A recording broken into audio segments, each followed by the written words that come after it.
We call them good old days, not only because they leave a mark on our lives, but also because they create a sharp effect on our outlook towards life. What we have become today is certainly a product of our past. My story is no exception.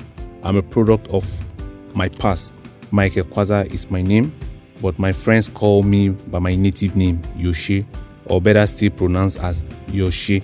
Remnants, I call this. I hail from South Badzeng, Agasha in Guma local government area of Benue State, but was born at the General Hospital, Port Harcourt, Rivers State.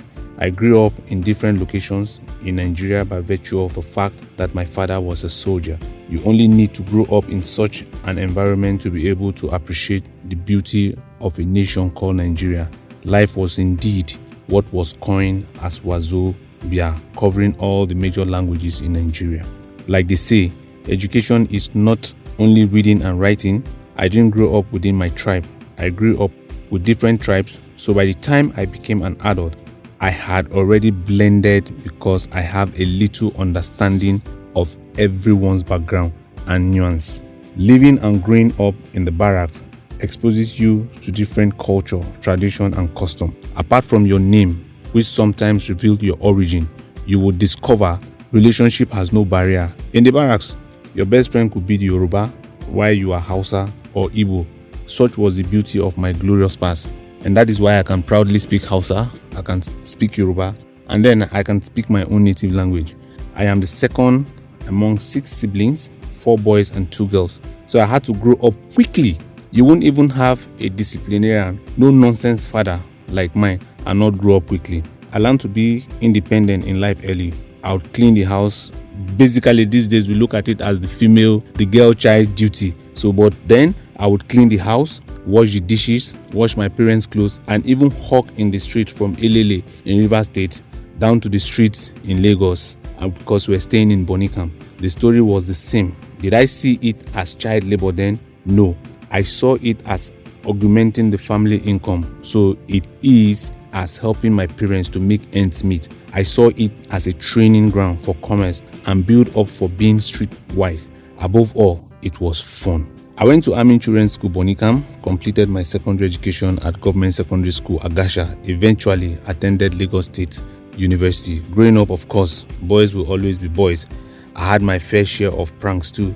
Yes, I stole 5 naira and I was severely punished for it. In fact, I was openly paraded in front of my classmates. So shameful that those memories remain and will forever remain with me. I learned quickly never to take what is not mine and work hard for what I must have. It has become a guiding principle till date. What else did I learn quickly in my secondary school days? It was the fact that success has no enemies. I guess I was very intelligent in school and I drew the envy of the unserious ones, but I shook it off and made myself available for free counseling and guidance for my distractors. Today, we are all one. The youthful jealousy had thinned out and we now all have mutual respect for each other. I belong to a generation where respect, morals, and good conduct were celebrated. A generation that stands in the gap between not too old and the young. A generation that witnessed great decorum among youths before it took flight. I stand in for that generation that caught a simple glimpse of those good old days, but now buried in the glory of what we enjoy while growing up.